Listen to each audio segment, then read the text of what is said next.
네, 안녕하십니까. 정인태 신지식인 TV입니다. 저는 국립한국복지대학교 특임교수를 역임한 정인태입니다. 네, 2030년에 인구지진 온다고 그걸 이제 알았나. 네, 일주일 말씀을 드리겠습니다. 네, 지금 홍남기 부총리가 2030년부터 인구지진 온다. 이렇게 얘기를 했네요. 네, 인구지진이 온다. 네, 이렇게 얘기를 하고 있어요. 네, 10년 후에 인구 지진, 일하는 인구 300만 명 사라진다 이렇게 얘기했어요. 네, 정부 인구 지진 선제 대응, 초등 돌봄 연장, 부실 대학 폐교 지원 이렇게 지금 나오고 있습니다. 네, 이게 지금 이제 기가 막힙니다. 그냥 저는 지금 이거 기사를 보면서 참 기가 막힙니다. 그냥. 예. 그러니까 일본 같은 경우에는 인구가 1.57로 딱 떨어졌을 때 이거는 쇼크다 그랬어요. 쇼크. 1.57 쇼크다. 그래가지고 동남아에서 50만 명을 데려가겠다. 예, 근로자. 이제 부족 직업군이 너무 많아지는 거예요. 예, 이런 문제가 터졌습니다. 그리고 나서 인구를 담당하는 장관직을 신설을 하거든요. 근데 우리나라는 안 하는 거예요. 인구가 0.7대 8대로 막 떨어지는데도 정신을 못 차리는 거예요. 신경 안 쓰는 거예요. 왜 그러는가 하면은 공무원들이 자기 임기만 생각하는 거예요. 그리고 국회의원이나 정치인들은 자기가 다시 한번 표받을 생각만 하고 있는 거예요. 그러니까 정치인은 최소한 1000년을 내다보고 정책을 만들어내고 100년을 내다보고 정책을 만들어내야 되는데 그냥 당장 눈앞에 이익만 생각하고 있는 것입니다. 그러니까 제가 저도 공무원으로 있었지만 진짜 공무원들이 한심한 거예요. 한심한 거. 그러니까 너무나 안타까운 거예요. 그래서 우리나라 공무원을 50%로 줄여서 민간 개방형 임기직으로 바꾸지 않으면 우리나라 희망이 없어요. 공무원들이 나라 걱정하겠어요? 여러분 생각해 보세요. 지금 공무원들이 나라 걱정하신다고 생각하십니까? 이순신 장군처럼 나라 걱정하겠어요? 예? 누가 그렇게 할까요? 국회의원이 그렇게 할까요? 대통령 그렇게 할까요? 정말 안타깝습니다. 그래서 우리가 지금 이제 2030년이면은 얼마 남았나요? 지금 2021년 9년 남았나요? 9년도 안 걸립니다. 저는 3년 후에 난리가 날 겁니다.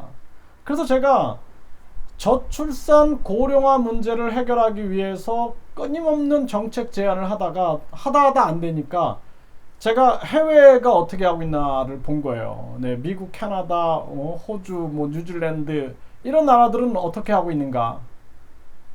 어쩔 수 없는 우리 부족 직업군에 대한 외국인 유치가 굉장히 중요한데 여기서 또 비자 비리를 저지르고 있는 거예요. 제가 해외 나가서 보니까 비자 비리가 엄청나게 또 저지르고 있는 거예요. 그러니까 우리나라에 희망이 없다라고 저는 절망했어요. 그래서 제가 아니 영사들이 이 비자 비리를 저지르면은 이거는 나라를 팔아먹는 매국노들 아니냐. 예?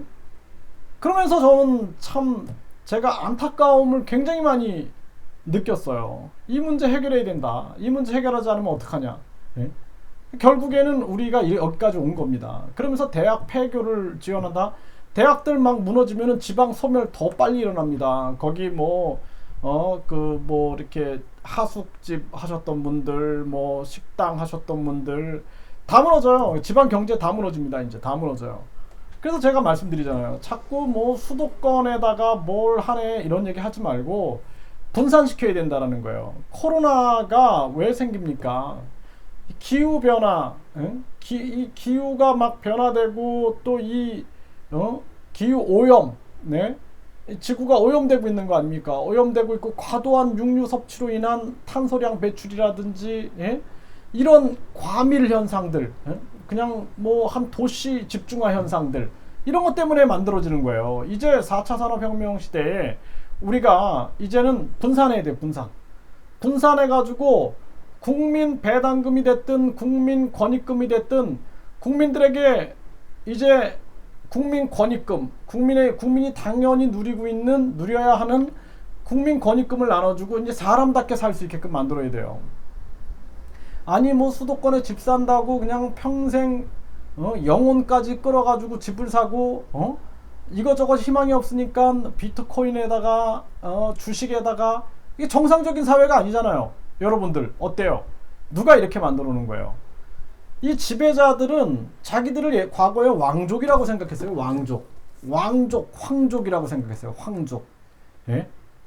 아니 다 똑같은 인간들인데 자기들은 황족이다, 왕족이다 이렇게 얘기했다. 그거 더 교만해져 가지고 일본 같은 경우에는 천황은 현인신이다. 예? 신이라 그랬어요. 자기들이 살아있는 신. 예? 그러면서 그냥 자기들 인간의 계급을 계속 만드는 거예요. 아 그래 저기 왕족이고 황족이고 저기 신족이고 우리는 귀족이야. 귀한 족속이야. 귀족이야. 귀족. 예? 귀족. 그 저기는 다 노예들이에요. 노예들. 저 말하는 짐승들. 예? 말하는 짐승들로 본 거예요. 말하는 짐승들. 그러니까 아직도 이렇습니다. 아직도. 한 국회의원이 진짜 아주 고위급까지 한 분인데 이분이 뭐라고 얘기했냐면은 저 인간들은 저 일반 저 서민들은 토끼 새끼들이라 토끼 새끼들. 자기들은 저 사자라 그랬어요. 그 자기들이 이렇게 사자가 가면은 토끼 한 수백만 마리가 다 도망간대요. 그렇게 무서워한다라는 거예요. 그러니까 이 국민을 개돼지 뭐 이런 거로 보는 거예요. 얼마나 안타까운 현실입니까? 그러니까 변한 게 없는 거예요. 그들의 지배자의 유전자는 변한 게 없는 거예요.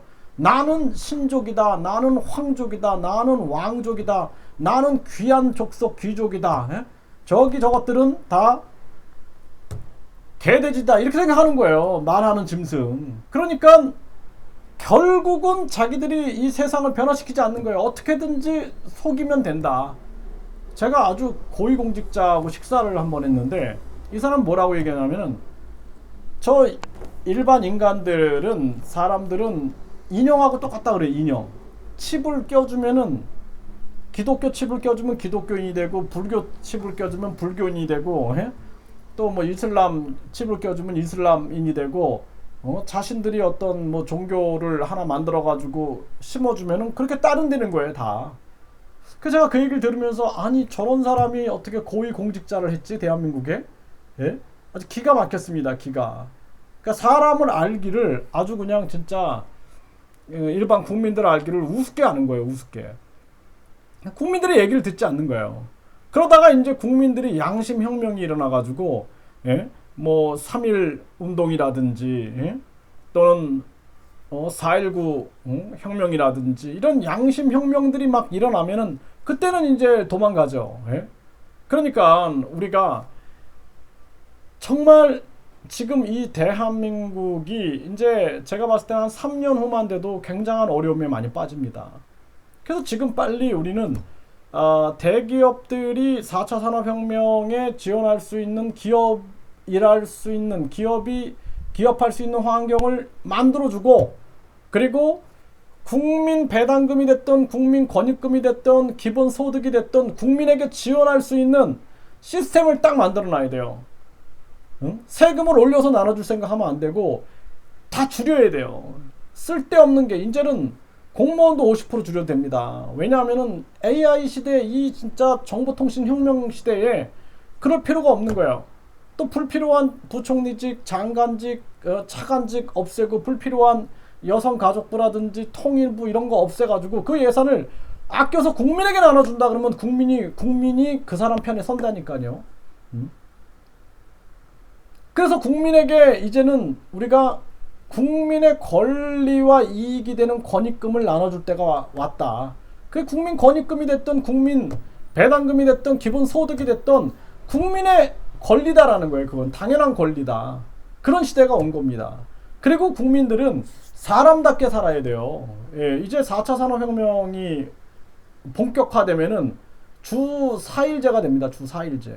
주 4일제가 돼가지고 이제 로봇이나 이러한 인공지능이라든지 이런 것들이 일을 하게 되고 사람은 이제 5차 산업혁명으로 가게 돼 있어요. 5차 산업혁명. 그러니까 5차 산업혁명으로 가면은 이제 레저 쪽이에요. 레저 쪽. 예? 레저 쪽이 또 평생학습이라든지 레저라든지 예? 또 많은 사람들의 이 레크리에이션이라든지 이런 쪽의 분야로 갈 수밖에 없는 거예요. 이제 사람답게 사는 세상이 오는 겁니다. 근데 그걸 허락하겠어요? 저 황족, 왕족, 저 귀족들이 그걸 허락하겠습니까? 그러니까 자꾸 국민들을 뭐 속이는 거죠. 내일 배움 카드로 500만 원 지원하겠다. 또 뭐 무슨 비대면 바우처로 또 뭐 한 400 지원하겠다. 또 각종 뭐 데이터 바우처로 또 얼마 지원하겠다. 국민들은 뭐 피부로 느끼질 않아요. 아니 국민에게 주면은 국민이 알아서 옷을 사든 공부를 하든 여행을 가든 외식을 하든 국민이 알아서 하면 되는데 뭘 자기들이 명분을 정해놓고 자기들이 또 앞에서는 좋은 명분이라고 얘기해놓고 뒤에서는 빼먹을 수 있는 국민을 만드는 거 아닙니까?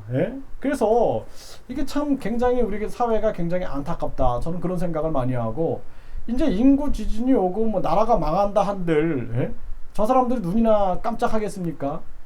우리가 나라가 망할 때 들고 일어난 사람은 백성들밖에 없어요. 동학 농민운동 아시잖아요. 저 탐가 놀이들이 부패되니까 결국에는 그냥 백성들이 들고 일어나는 거예요. 또 나라를 지키기 위해서 의병이 일어나는 겁니다. 의병이. 그 백성들이 가지고 있는 양심혁명이 일어나는 거예요. 양심혁명. 그러니까 저는 참 이런 우리 사회 현실을 보면 참 안타깝다라는 생각이 참 많이 듭니다. 그래서 이 문제 우리가 이제 대안 없는 비판은 무책임한 거예요. 그렇기 때문에 저는 항상 대안을 얘기합니다. 그래서 우리가 이 사람답게 살 수 있는 세상이라면은 왜 아기를 안 낳겠습니까? 사람답게 살 수 있는 세상인데 왜 안 낳아요? 왜 1인 가구가 되고 왜 이렇게 고독하게 사람들이 살아가겠습니까? 그러면은 사람이 살 수 있는 세상을 만들어야죠.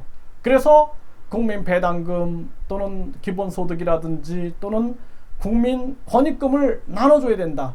그것은 증세가 아니라 예산을 아끼고 기업이 더 수익을 낼 수 있는 구조를 만들어야 된다라는 거예요. 그래서 그런 부분들을 추구해야 된다, 추진해야 된다라는 거예요. 그리고 나서 우리가 이제 예를 들어서 권익금을 받는다, 뭐 배당금을 받는다 그러면은 사람들이 어떻게 되겠어요? 이제 사람답게 살 수 있는 거예요. 그러니까 또 분산해야 돼, 분산. 이 코로나가 안 사라집니다. 이거 코로나가 그냥 계속 변이를 해가지고 지금 우리 국민들이 한 6개월이면 끝나겠지. 1년이면 끝나겠지. 1년 반만 끝나겠지. 아니 2년이면 끝날까? 3년이면 끝날까? 이러고 있는 거예요 지금. 이게 지금 국민들 다 죽어나가고 있어요. 4차 산업에 대비하고 그리고 인터넷이라든지 수출에 충분히 전개하고 있는 그런 대기업들만 살아남고 있는 거예요 지금. 그래서 끊임없이 우리가 상속세라든지 증여세라든지 재산세라든지 이런 걸 폐지하고 끊임없이 기업들이 활성화될 수 있게끔 만들어야 된다.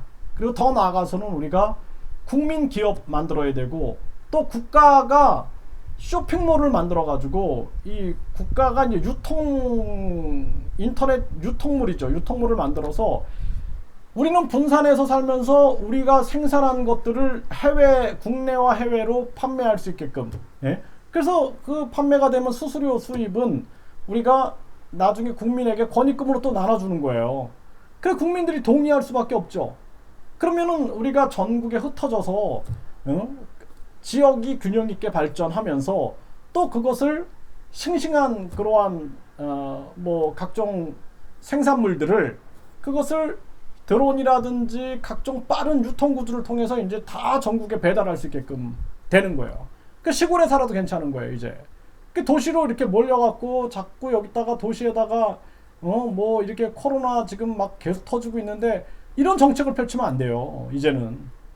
그리고 이제는 우리가 세계 무역을 할 수 있는 그런 국가 쇼핑몰을 만들어 가지고 국가 쇼핑몰에서 우리 전 국민이 생산해내는 것들을 세계로 수출할 수 있는 길을 열어야 돼요. 이거 뭐 중소기업들이 수출하려고 하면은 누가 그냥 다 중간에서 헤쳐먹고 또 뭐 관세 이런 데서 비리 일어나고 그러면은 국민이 발전 안 됩니다. 그래서 우리 국민들이 국가 쇼핑몰 이름을 우리가 공모를 해가지고 여기서 우리가 모든 국민들이 생산해낸 것들을 여기다 올릴 수 있게끔 하자. 그리고 우리가 이것을 국내와 해외에 판매할 수 있게끔 하자. 그리고 판매해서 국민들은 돈을 벌죠. 예? 그리고 거기 수익금은 또 권익금으로 또 나눠주는 거예요. 예? 또 세금을 내기 때문에 그 세금들은 또 나중에 국민 권익금으로 또 나눠주죠. 그러니까 국민들이 사람답게 살 수 있는 세상이 열리는 거예요. 독점이 아니죠, 독점. 이게 바로 뭐냐? 이것이 국민주권 자본주의예요. 국민주권 자본주의. 이제는 우리가 경제민주화, 진짜 경제민주화를 실현할 때가 왔다라는 것입니다. 그러니까 저는 굉장히, 제가 자유민주주의 시장경제주의자죠. 거기다가 저는 한미동맹 외치고, 저는 반공산당, 중국공산당, 예? 그리고 저 북한공산당, 반북한공산당 외치고 있는 사람입니다. 그러니까 자유주의 연대. 그래서 미국이라든지 또는 호주라든지 뉴질랜드, 캐나다, 영국, 프랑스, 이런 나라들과 우리가 협력을 해나가야 된다. 저는 그런 얘기를 하는 사람입니다. 그런데 이제 4차 산업혁명이 이렇게 오고 코로나 시대가 오면서 이제 서민들은 대재앙을 맞게 돼 있는 거예요. 이걸 해결할 수 있는 것은 국민주권 자본주의밖에 없다라는 거예요. 경제민주화가 진짜 이루어지게 되는 거예요. 그래서 저는 절대로 제가 사회주의자가 아니지만 이제 우리는 이러한 국민주권 자본주의를 실현할 때가 왔다. 아니면은 우리 국민들이 진짜 서민 대재앙을 맞게 돼요. 서민 대재앙. 서민 대공황을 어떻게 해결해 나갈 겁니까? 예? 저 대기업들은 이미 대책이 다 됐다니까요. 그러면은 나머지 서민들만 고통을 받게 되는 것입니다. 이런 문제를 해결해 나가야 된다는 거예요. 그래서 지금 우리나라 이 공무원들이 인구 지진 온다, 지금 9년 남았는데 제가 봐서 3년 후면 난리가 납니다, 이거. 예. 근데 지금 아이가 태어나가지고 3년 만에 20살 될 수 있습니까? 안 되죠. 그러면 앞으로 우리나라 20년, 30년, 40년 동안 큰 어려움이 올 수 있어요. 정신 바짝 차려야 됩니다. 거기다가 뭐 중국인들 국적 준다, 그리고 뭐 외국인 투표 준다 그러죠. 한국 인구 점점 줄죠. 또 우리나라 애국 개념도 별로 없죠. 우리나라 없어져 버려요. 그러니까 제가 그래가지고 한국어 교육을 제가 계속 하는 거예요. 외국인에 대한 한국어 교육을 해서 한국에 대한 정말 우리가 바른 역사와 바른 문화를 가르치고 또 우리 한국인으로서의 정체성을 가르쳐야 된다. 아니면 한국이 없어져 버린다니까요. 그러니까 이게 이제 현실화되고 있는 거예요. 현실화. 이게 다 이 정치인들이 이렇게 만들어 주신 거예요. 그 귀족들이 이렇게 만들어 주신 거예요. 그 왕족들과 귀족들. 예? 그리고 우리 국민들은 진짜 뭐 하루하루 살기 힘들어서 신경을 못 쓴 거죠. 또는 정치 혐오가 일어난 거죠. 그러다가 이러한 시가 여기까지 와버린 겁니다. 이제 시간이 없어요. 그래서 우리가 빨리 국민에게 배당금, 권익금, 또 국민에게 지원금을 체계화시키고 정책적으로 완전 체계화시켜야 됩니다. 그리고 나라의 국민의 돈을 빼먹는 도둑놈들을 다 잡아가지고 다 처단해야 돼요. 다 처단해서 이제 국민에게 돌려줄 수 있는 그런 양심혁명이 일어나야 된다는 거예요. 지금도 뭐 윤석열이 대통령 되면 바뀌겠지, 이재명이 대통령 되면 바뀌겠지, 이런 생각하고 있는 사람들, 그런 생각하지 마세요. 우리가 바꿔야 된다니까. 우리 국민들이 혁명을 일으켜야 돼요. 예? 아니 저분들이, 저 귀족분들이 우리나라 지켜주겠지. 지켜주긴 뭘 지켜줘요. 우리나라 일본에 넘어가가지고 나라 다 뺏겼는데. 예? 그때 3.1운동 누가 움직였습니까? 다 백성들이 움직인 거 아닙니까? 네? 또 저 탐관 오리님들이 우리 백성들 살려주겠지. 뭘 살려줍니까? 예? 탐관 오리들이 다 훑어먹을 때 의병이 일어났지. 그쵸? 그러니까 우리는 정신 바짝 차려야 됩니다. 누가 해주겠지? 그렇잖아요. 우리 스스로 깨우치고 우리 스스로 깨어나가지고 우리가 외쳐야 됩니다. 예? 너 내일 배움 카드 500만원 그거 국민에게 직접 지원해. 또 각종 바우처 다 국민에게 직접 지원해. 쓸데없는 거 다 없애. 기간 없애. 그리고 국민 권익금, 이건 국민의 권익이야 해가지고 국민 권익금으로 다 줘 해가지고 국민들이 외쳐야 돼요. 국민들이 홍길동이 돼야 됩니다. 이제는. 그렇지 않으면은 이제 국민들은 다 죽어나가는 거예요. 뭐 어제 뭐 계속 이렇게 기사들 보면은 가족이 다 집단 자살했어요 뭐 이런 거 보면은 가슴이 찢어져요. 그 정치인들이 그 가슴 아파합니까? 네. 그래서 우리가 지금 정신 차려야 할 시기다. 그리고 우리 국민들이 양심의 목소리를 내야 돼요. 양심의 목소리. 양심의 목소리 안 내면은 우리는 변화되지 않아요. 양심혁명이 일어나야 돼요. 양심혁명. 양심이 무엇을 얘기하고 있는가? 우리가 개돼지기 때문에 이런 소리를 내는 게 아니라 우리의 양심이 이야기를 하고 있는 거예요. 저 탐욕, 탐가 놀이들이 우리의 이 양심의 소리를 개돼지 소리라고 얘기하고 있는 거지, 이것은 하늘의 소리이고 양심의 소리다라는 거예요. 이 소리를 우리는 내고 우리는 행동을 해야 한다.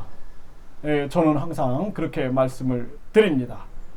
제발 우리 국민 여러분들이 국회의원님들이 해주시겠지, 대통령님들이 해주시겠지, 이런 생각하지 마시고 우리 스스로 바꾼다라는 생각, 국민 양심혁명, 국민 주권 양심혁명이 일어나야 한다라는 것을 빨리 깨우치시길 바라겠습니다.